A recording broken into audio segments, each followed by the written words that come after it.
सबसे पहले हम आपको उस क्रांति के बारे में बताएंगे जिसने भारत के वैचारिक स्वरूप को शायद हमेशा के लिए बदल दिया है। अयोध्या में रामलला की प्राण प्रतिष्ठा के बाद देश में एक ऐसी क्रांति का संचार हुआ है जो कल्पनाओं से परे है और जिसने पूरे देश को भगवान राम की धुन में एक तरीके से डुबो दिया है और पूरा देश अब इस कदर राम भक्ति में डूबा हुआ है कि ये कलयुग भी अब त्रेता युग जैसा दिख रहा है।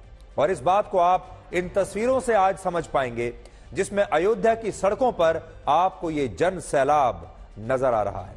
ये सरकार का स्पॉन्सर्ड नहीं है, सरकार ने इन लोगों को यहां आने के लिए नहीं कहा है, ना ही कोई सर्कुलर निकला है, ना ही यहां कोई इनाम दिया जा रहा है। ये सारे लोग स्वेच्छा से इतनी कड़ाके की सर्दी में सुबह सुबह 3 बजे उठकर यहां पहुंचे। आज अयोध्या में उमड़े जन सैलाब ने अब तक के सारे रिकॉर्ड तोड़ दिए और पहली बार ऐसा हुआ जब 3 लाख से ज्यादा लोगों ने पिछले 18 घंटों में राम मंदिर के दर्शन किए। और इस समय भी जब हम आपको यह खबर दिखा रहे हैं तब भी अयोध्या में एक अनुमान के मुताबिक 6 लाख से ज्यादा लोग रामलला के दर्शन करने का इंतजार कर रहे हैं, जबकि अगले 2 से 3 दिनों में 15 लाख से ज्यादा लोगों के दूसरे राज्यों से और उत्तर प्रदेश के ही दूसरे जिलों से अयोध्या पहुंचने का अनुमान है और यह संख्या इससे कम नहीं बल्कि ज्यादा ही हो सकती है। अमेरिका की एक नई रिपोर्ट के मुताबिक आने वाले दिनों में अयोध्या दुनिया की सबसे बड़ी धार्मिक नगरी बन जाएगी, जहां हर वर्ष लगभग 5 करोड़ लोग राम मंदिर में दर्शन करने के लिए आएंगे। फिलहाल दुनिया में हर साल सबसे ज्यादा औसतन 3 करोड़ लोग अमृतसर के गोल्डन टेंपल जाते हैं। दूसरे नंबर पर 2.5 करोड़ लोग आंध्र प्रदेश के तिरुपति मंदिर जाते हैं। 2 करोड़ लोग सऊदी अरब के मक्का जाते हैं जो पैगंबर मोहम्मद साहब का जन्म स्थान माना जाता है। और इसी तरह हर साल औसतन 90 लाख लोग वेटिकन सिटी जाते हैं जिसे ईसाई धर्म में सबसे पवित्र स्थल माना गया है। लेकिन अब से दुनिया की सबसे बड़ी धार्मिक नगरी अयोध्या बन जाएगी, जहां हर साल लगभग 5 करोड़ लोगों के आने का अनुमान है। पूरी दुनिया से इतनी बड़ी संख्या में लोग अब राम मंदिर में रामलला के दर्शन करने के लिए अयोध्या आएंगे। और इसी वजह से आज पश्चिमी देशों और अरब देशों का मीडिया अयोध्या को भारत का मक्का और भारत की वेटिकन सिटी बता रहा है। और हमारे देश में भी कुछ लोग यही कह रहे हैं कि अयोध्या अब भारत का मक्का बन जाएगा। लेकिन आज हमारा सवाल यह है कि क्या यही तमाम लोग और यह अंतर्राष्ट्रीय मीडिया मक्का को और वेटिकन सिटी को भारत का अयोध्या कहकर संबोधित करने की हिम्मत दिखा सकता है? यह तो कह दिया कि अयोध्या भारत का मक्का बन जाएगा, लेकिन क्या उल्टा भी कह सकते हैं ये लोग? क्या कभी ये कहेंगे कि वहां का मक्का भारत की अयोध्या जैसा है? आप खुद सोचिए, जब अयोध्या नगरी को भारत का मक्का और वेटिकन सिटी कहा जाता है तो इससे ऐसा लगता है कि अयोध्या की पहचान मक्का और वेटिकन सिटी जैसी है या उस पर आधारित है और अयोध्या का स्थान इन धार्मिक स्थलों से कहीं कम है। और इसीलिए आज हम ये जरूर कहेंगे कि अयोध्या को भारत का मक्का नहीं बल्कि अयोध्या को भारत की अयोध्या नगरी ही कहा जाना चाहिए, जहां इस समय लाखों श्रद्धालुओं का जन सैलाब इंतजार कर रहा है रामलला के दर्शन करने के लिए।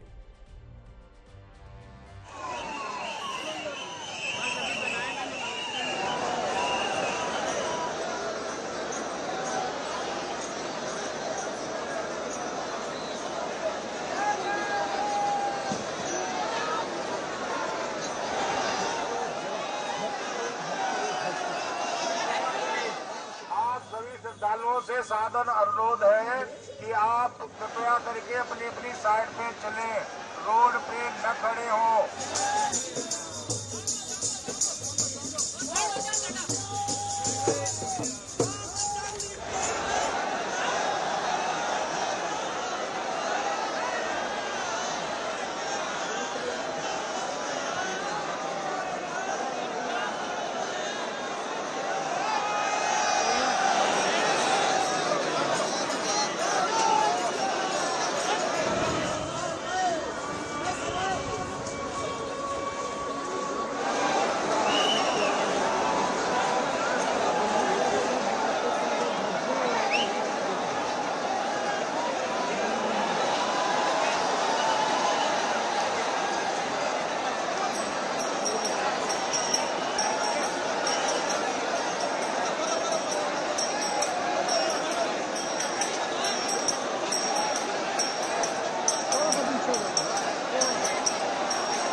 अयोध्या में इस जन सैलाब को देखकर आप खुद अंदाजा लगा सकते हैं कि इस समय देश में राम मंदिर की कितनी जबरदस्त लहर और क्रांति आई हुई है। आपको जानकर हैरानी होगी कि पिछले 36 घंटों में भारत में सोशल मीडिया पर हर 5 में से 3 पोस्ट राम मंदिर के बारे में लिखी गई है। और इस समय जिस तस्वीर को सोशल मीडिया पर लाखों लोग पोस्ट कर रहे हैं, शेयर कर रहे हैं, वो तस्वीर भगवान श्री राम की उसी प्रतिमा की है जिसमें उनकी प्राण प्रतिष्ठा हुई है। और यह तस्वीर अभी लोगों ने अपने अपने व्हाट्सएप स्टेटस से लेकर फेसबुक और इंस्टाग्राम अकाउंट तक पर लगाई हुई है। और भगवान राम हमारे देश में एक नई क्रांति के प्रतीक बन गए हैं और यह क्रांति भारत में आ रहे वैचारिक बदलाव की क्रांति है। सबसे बड़ी बात यह है कि भारत के जो युवा हैं, इस समय भारत के युवाओं में भगवान श्री राम को लेकर एक अजीब तरह की भक्ति भाव पैदा हुआ है, एक अजीब तरह का क्रेज है। और सबसे ज्यादा अगर जो इसमें उत्साह देने वाली बात है वो ये है कि भारत के युवा भी इस समय सिर्फ भगवान श्री राम की बात कर रहे हैं। और इस बदलाव को आप इस बात से समझ सकते हैं कि आज सुबह 4:30 बजे जब अयोध्या में रामलला को जगाने के लिए उनकी पहली मंगल आरती हुई, तो इस आरती को बाद में YouTube पर जब अपलोड किया गया तो YouTube पर लाखों लोगों ने इसे देखा। और इस दौरान लगभग 1 लाख लोग मंदिर के बाहर भी मौजूद थे, मंदिर के बाहर खड़े हुए थे जब आज पहली आरती आज सुबह की गई। मंदिर ट्रस्ट का कहना है कि हर रोज इसी तरह से भगवान राम की 6 बार आरती की जाएगी, जिसमें पहली आरती सुबह 4:30 बजे होगी और अंतिम आरती रात को 8:30 बजे होगी। और सबसे दिलचस्प बात यह है कि अब इंटरनेट पर भारत के लोग ये सर्च कर रहे हैं कि वो भगवान श्री राम की इस आरती में कैसे शामिल हो सकते हैं।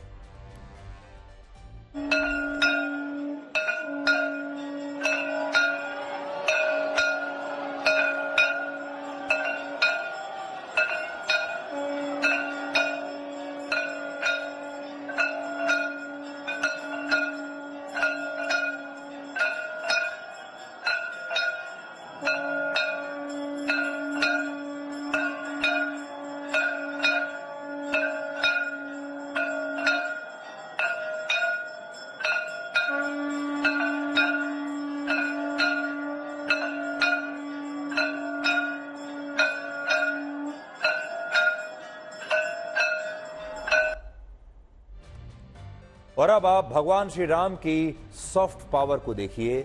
और वो सॉफ्ट पावर ये है कि पूरी दुनिया में 12 से ज्यादा देश अपनी संस्कृति के स्मरण में भगवान राम को स्थान देते हैं और ये किसी और धर्म में आपको नहीं मिलेगा।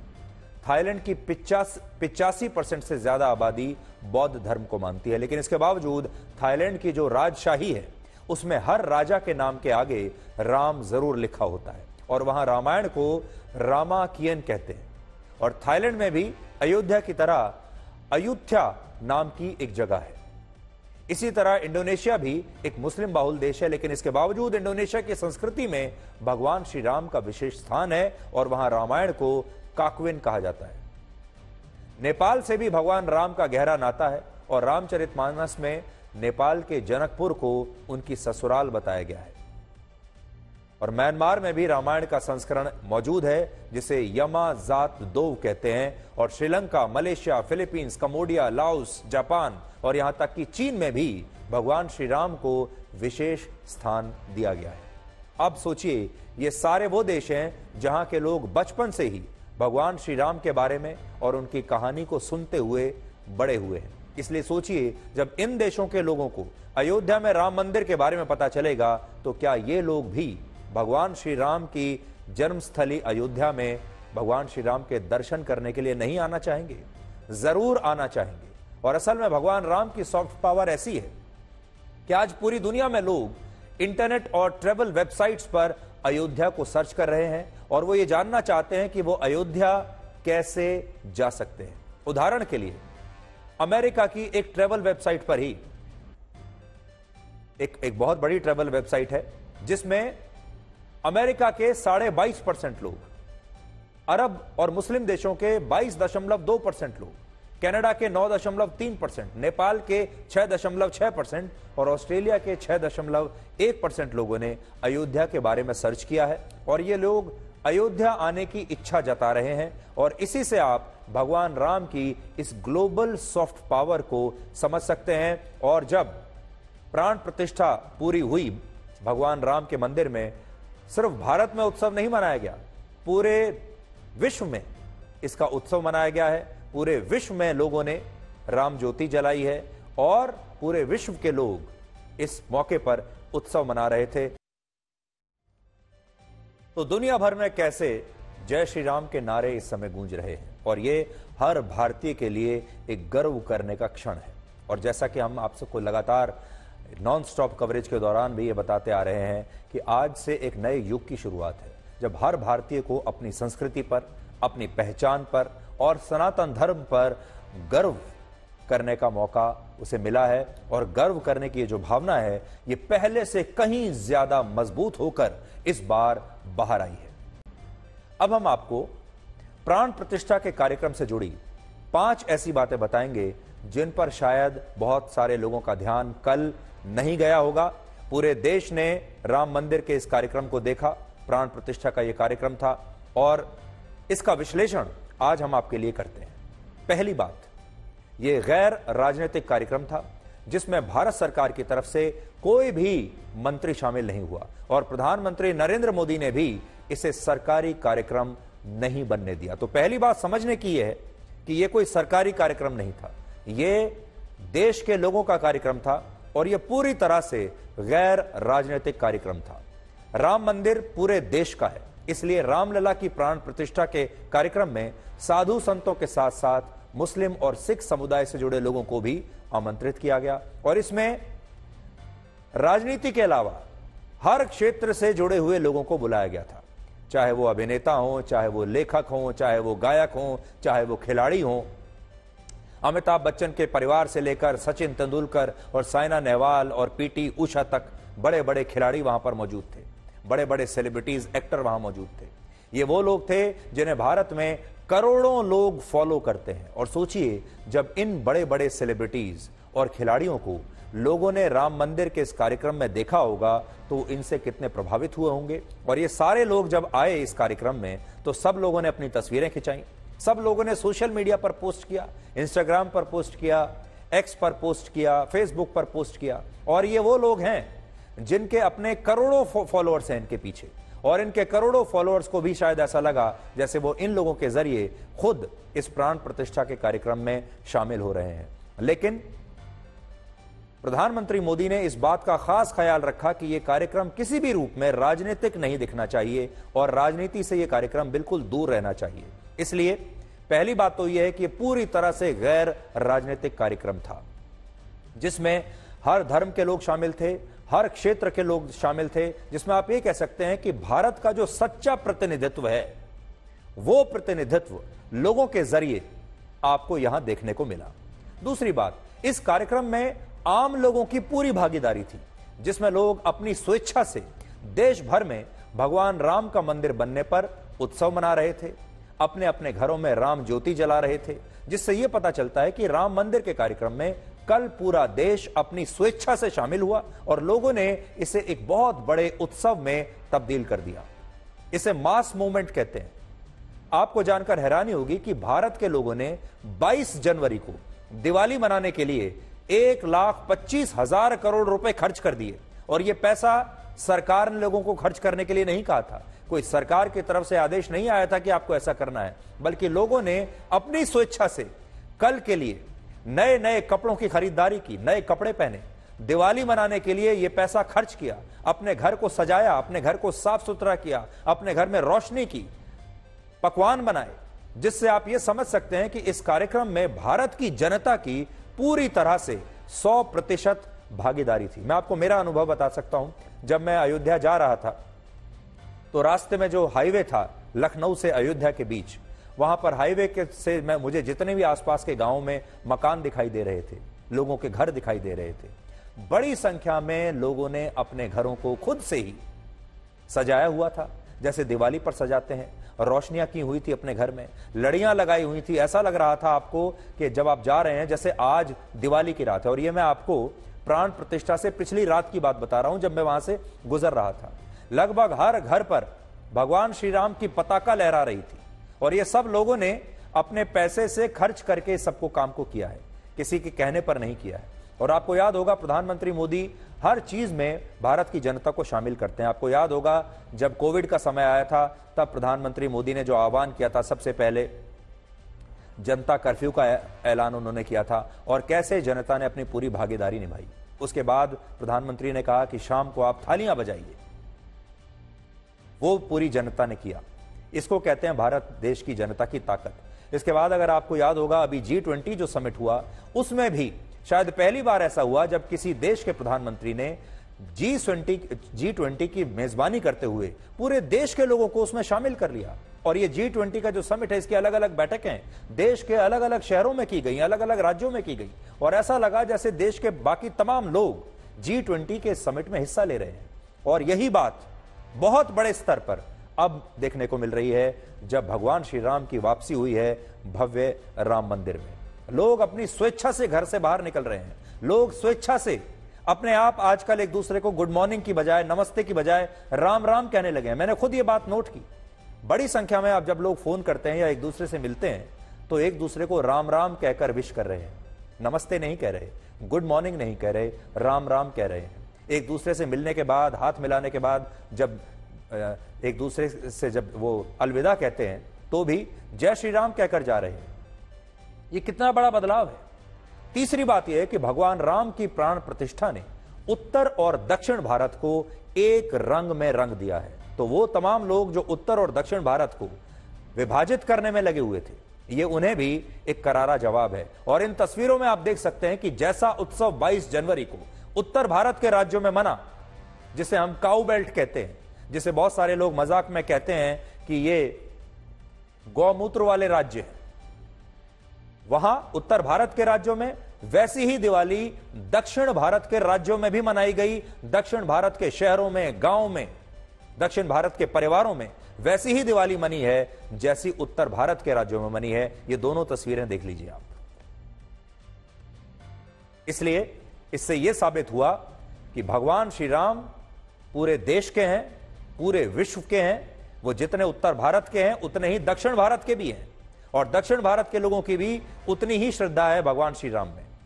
और आपको याद होगा खुद प्रधानमंत्री मोदी ने भी प्राण प्रतिष्ठा में शामिल होने से पहले 11 दिन का जो व्रत अनुष्ठान किया, उन्होंने भी दक्षिण भारत के अलग अलग राज्यों में उन तमाम मंदिरों की यात्रा की जो भगवान राम की यात्रा से और वनवास से जो स्थान जुड़े हुए हैं। और आप देखिए कि आपने लगातार ये तस्वीरें देखी होंगी जब वो अलग अलग राज्यों में, दक्षिण भारत में बड़े बड़े मंदिरों में गए हैं और उन्होंने वहां पर पूजा अर्चना की है। तो ये जो नॉर्थ और साउथ इंडिया का जो डिवाइड बनाने की कोशिश की गई थी, वो जो मंशा थी लोगों की, वो भी अब पराजित हो गई है। चौथी बात यह है कि 22 जनवरी को अपने भाषण में प्रधानमंत्री नरेंद्र मोदी ने एक बार भी बाबरी मस्जिद या अयोध्या के खूनी इतिहास का जिक्र नहीं किया। और ऐसा करके प्रधानमंत्री मोदी ने देश को और पूरी दुनिया को यह बताया कि अब हम इतिहास की उन घटनाओं से आगे बढ़ चुके हैं। अब इतिहास में जो खूनी घटनाएं हुई, हम उनके बारे में सोचना नहीं चाहते, हम उन्हें भूल चुके हैं, हम आगे बढ़ना चाहते हैं, हम भविष्य के बारे में सोचना चाहते हैं और भविष्य बहुत उज्जवल है।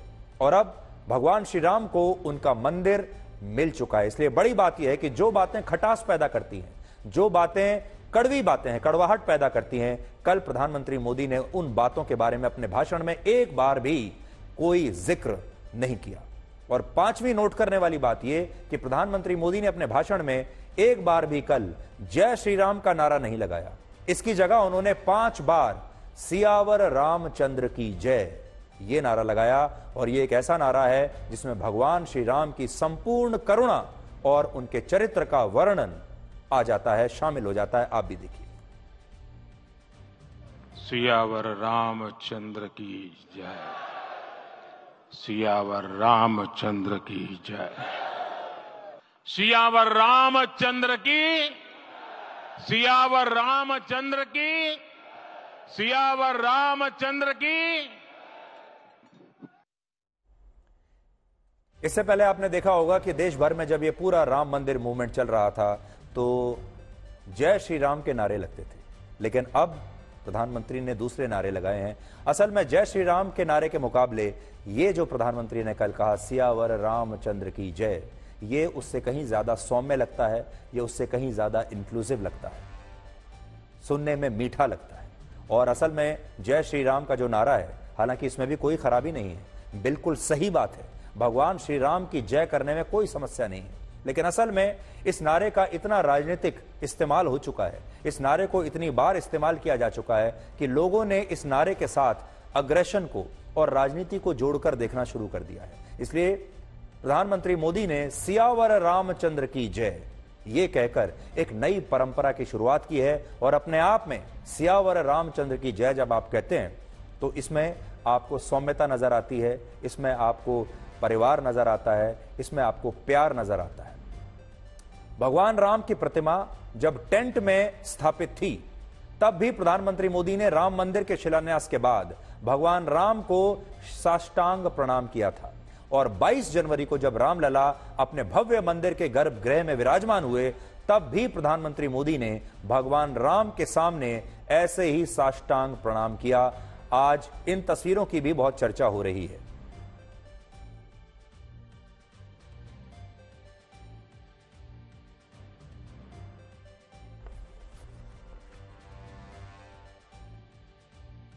और बड़ी बात यह है कि प्रधानमंत्री नरेंद्र मोदी भारत के पहले ऐसे प्रधानमंत्री हैं जो लोकतंत्र के मंदिर यानी संसद भवन के सामने भी ऐसे ही शीश झुकाते हैं। जब वो पहली बार संसद भवन गए थे तब भी उन्होंने संसद भवन की सीढ़ियों पर ऐसे ही साष्टांग प्रणाम किया था।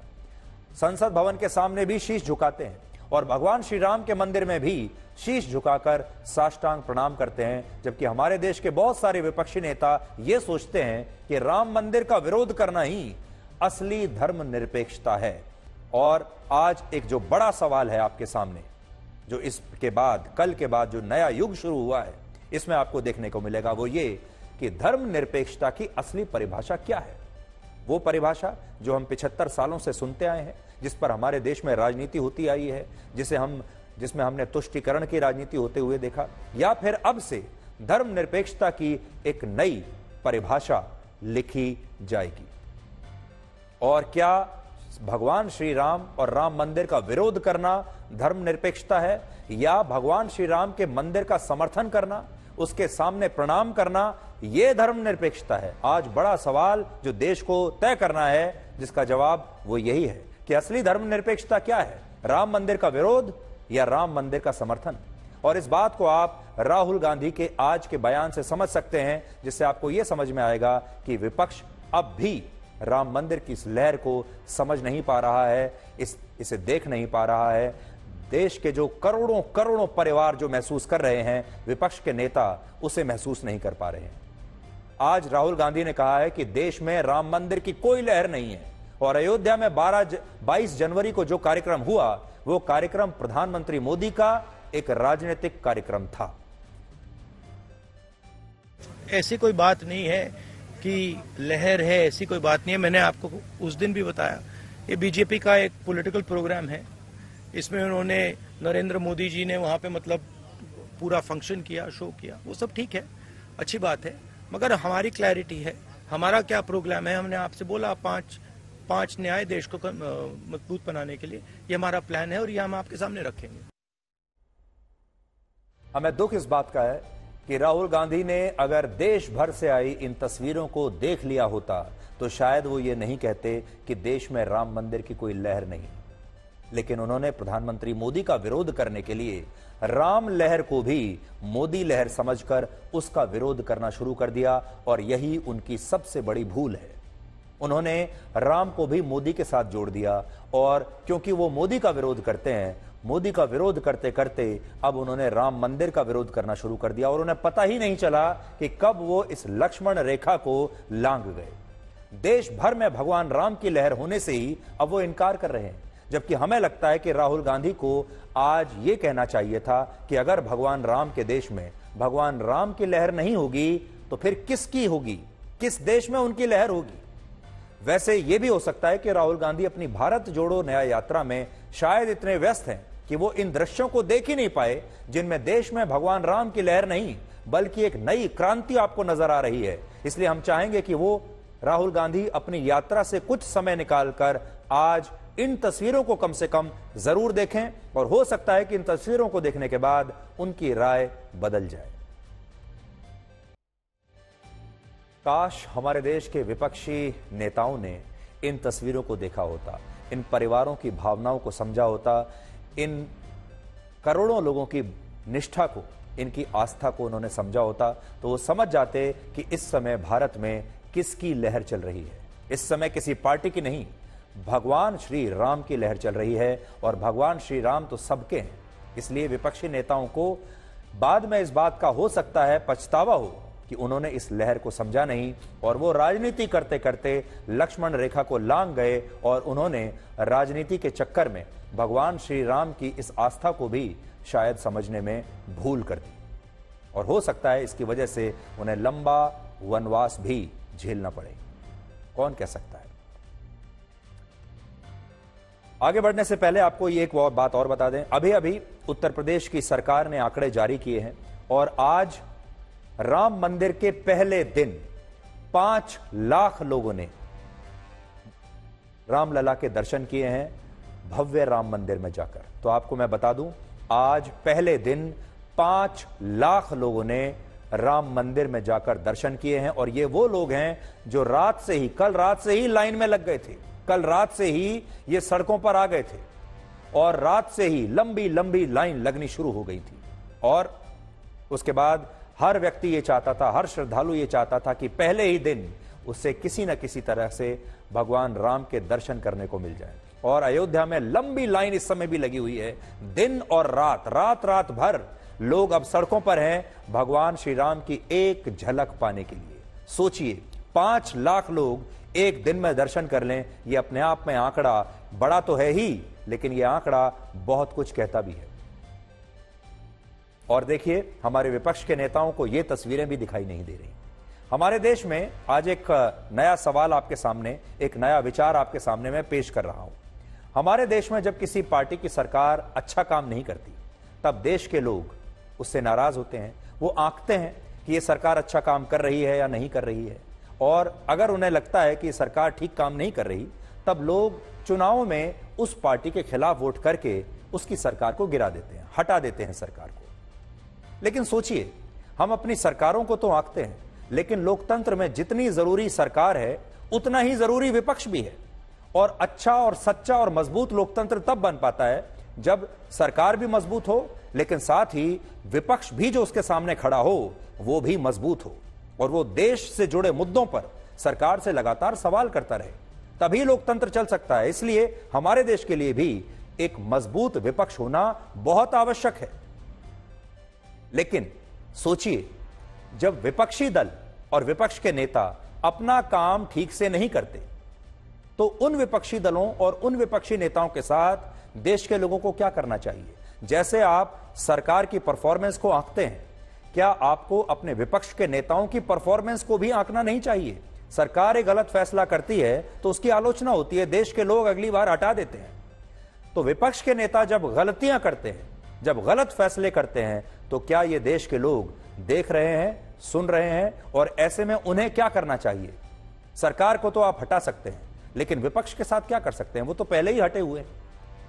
तो क्या लोगों के पास ऐसा कोई विकल्प भी है जिससे वो विपक्ष को भी उसके प्रदर्शन पर परख सके और उसे भी हटाकर एक मजबूत विपक्ष को स्थापित कर सके। क्या कभी इस देश के लोग कल्पना करके देखिए कि ऐसा भी कोई समय आएगा जब वो कहेंगे कि नहीं, आप तो विपक्ष के नेता होने के भी लायक नहीं है, आपको विपक्ष के नेता के पद से भी हटाया जाता है। हमें ऐसा विपक्ष नहीं चाहिए जो इस तरह की गलतियां करता हो।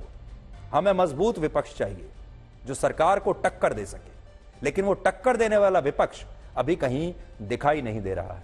तो लोगों को यह भी सोचना होगा कि क्या यह सही विपक्ष है, क्या ये सही विपक्ष के नेता हैं, या इनकी जगह भी किसी और को होना चाहिए जो इस सरकार को भी इसकी गलतियों पर घेर सके, लेकिन सही मुद्दों पर, देश से जुड़े, राष्ट्र से जुड़े मुद्दों पर।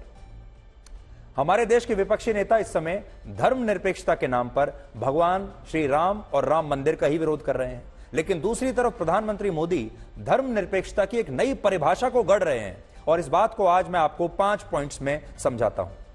आजाद भारत में धर्मनिरपेक्षता की पहली परिभाषा पंडित जवाहरलाल नेहरू ने गढ़ी थी, जिन्होंने वर्ष 1951 में यह कहते हुए गुजरात के सोमनाथ मंदिर के प्राण प्रतिष्ठा कार्यक्रम का विरोध किया था कि यह कार्यक्रम धार्मिक है और धर्मनिरपेक्षता को बरकरार रखने के लिए देश के तत्कालीन राष्ट्रपति डॉक्टर राजेंद्र प्रसाद को भी इस कार्यक्रम में नहीं जाना चाहिए। तो सोचिए, सोमनाथ मंदिर में जब प्राण प्रतिष्ठा का कार्यक्रम हुआ था, तब पंडित नेहरू ने इसका विरोध किया था और तब के राष्ट्रपति को भी कहा था कि आप भी मत इसमें जाइए, यह राजनीतिक कार्यक्रम है, इसमें नहीं जाना चाहिए।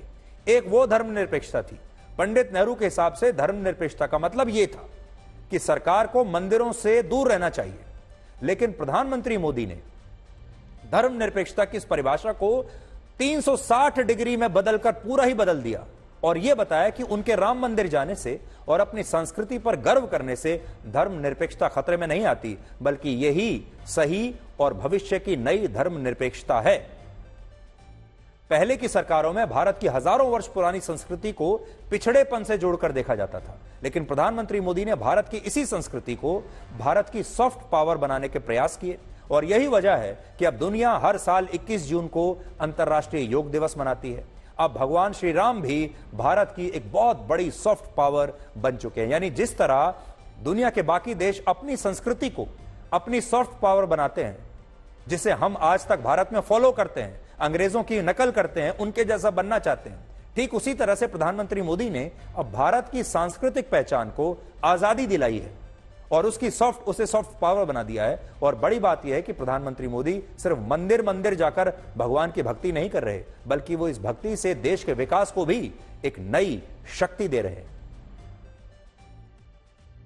लेकिन यह बात कुछ लोगों को अच्छी नहीं लग रही और 57 मुस्लिम देशों के संगठन OIC ने राम मंदिर के निर्माण पर कड़ी आपत्ति जताई है और कहा है कि बाबरी मस्जिद को ढहाकर बनाया गया यह मंदिर उन्हें स्वीकार नहीं है और इन मुस्लिम देशों में पाकिस्तान सबसे ऊपर है। लेकिन आज OIC से हमारा सवाल यह है कि जब ईरान और पाकिस्तान एक दूसरे पर मिसाइलों से हमले कर रहे हैं, जब दोनों ही एक दूसरे के यहां मुसलमानों को मार रहे हैं, तब यह संगठन क्या कर रहा है? जब तालिबान की वजह से 17 लाख मुसलमानों को पाकिस्तान ने अफगानिस्तान वापस जाने को कह दिया, पाकिस्तान से भगा दिया, तब OIC कहां था? और OIC ने आज तक चीन के लाखों वीगर मुसलमानों और रोहिंग्या मुसलमानों के लिए क्या किया है? और OIC के ये इन मुस्लिम देशों ने गाजा के लोगों को अपने अपने अमीर देशों में शरण अब तक क्यों नहीं दी? इन मुसलमानों के लिए OIC कभी नहीं बोला, लेकिन भारत के मामले में OIC के जो देश हैं, इन्हें बार बार बाबरी मस्जिद की याद आ जाती है, राम मंदिर इन्हें अन्याय का प्रतीक लगने लगता है और अक्सर कश्मीर में भी इनका यही स्टैंड रहता है।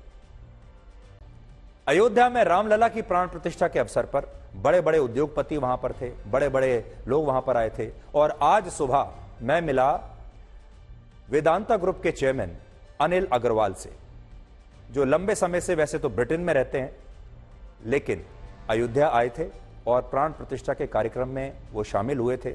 और आज प्राण प्रतिष्ठा के कार्यक्रम के बाद पहली सुबह कैसी थी, यही जानने के लिए आज सुबह मैंने उनसे बात की और अब आप ये बातचीत देखिए अनिल अग्रवाल के साथ।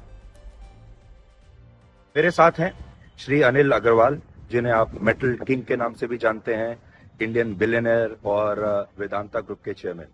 और कल इन्होंने भी राम मंदिर में जो प्राण प्रतिष्ठा का कार्यक्रम हुआ था, ये वहां मौजूद थे और हम अनिल जी से पूछते हैं कि उनकी सच्ची भावनाएं जो हैं उस समय क्या थी। अनिल जी, सबसे पहले तो बहुत बहुत स्वागत है आपका ब्लैक एंड व्हाइट में।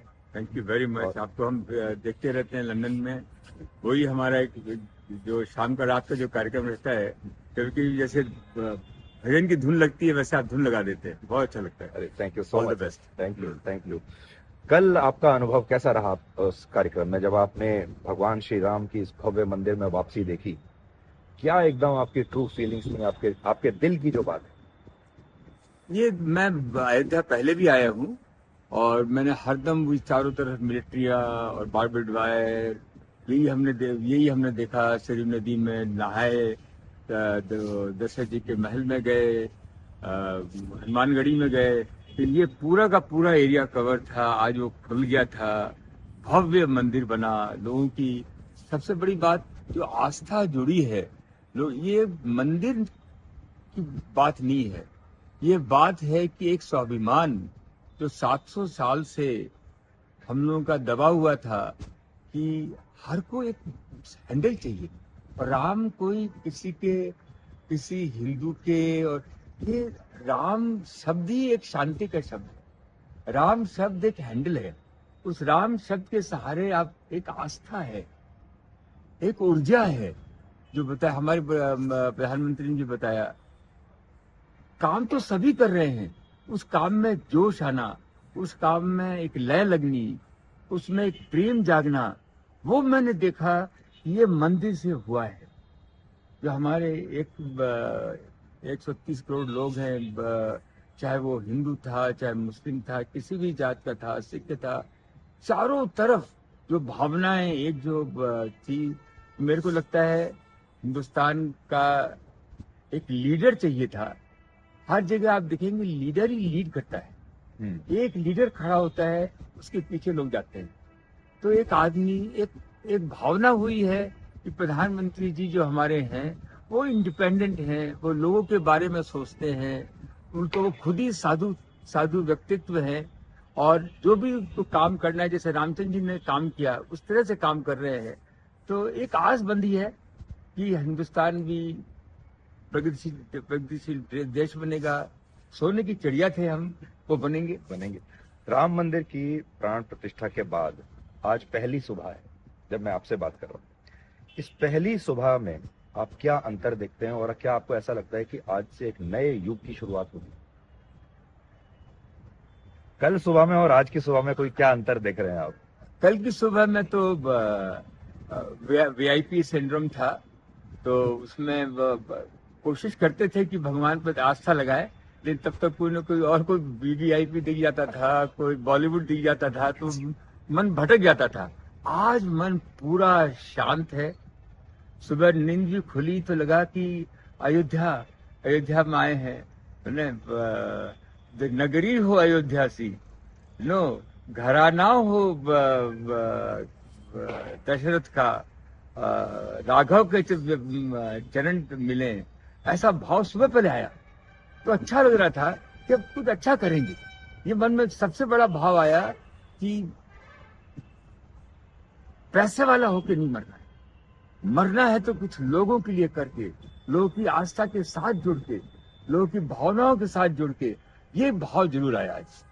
जी, कल मैंने देखा, मैं भी वहां मौजूद था, और बहुत सारे लोग बहुत इमोशनल हो गए थे, आंखों में से टप टप आंसू। मैं भी रो रहा था। तो उस वक्त क्या भावनाएं थी आपकी? आप भी रो रहे थे? हाँ, जो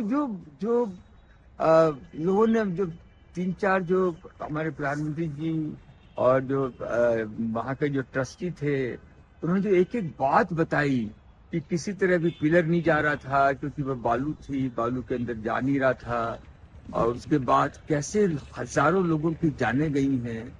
जो जाने गई हैं उसकी सबसे बड़ी हम श्रद्धांजलि तो उनको देते हैं जिन्होंने अपनी जाने दी है इस मंदिर के लिए। उनके समाधियों पर तो हम खड़े हैं, उनको तो याद करना, उनको नमन करना हमारा सबसे पहला कर्तव्य होता है।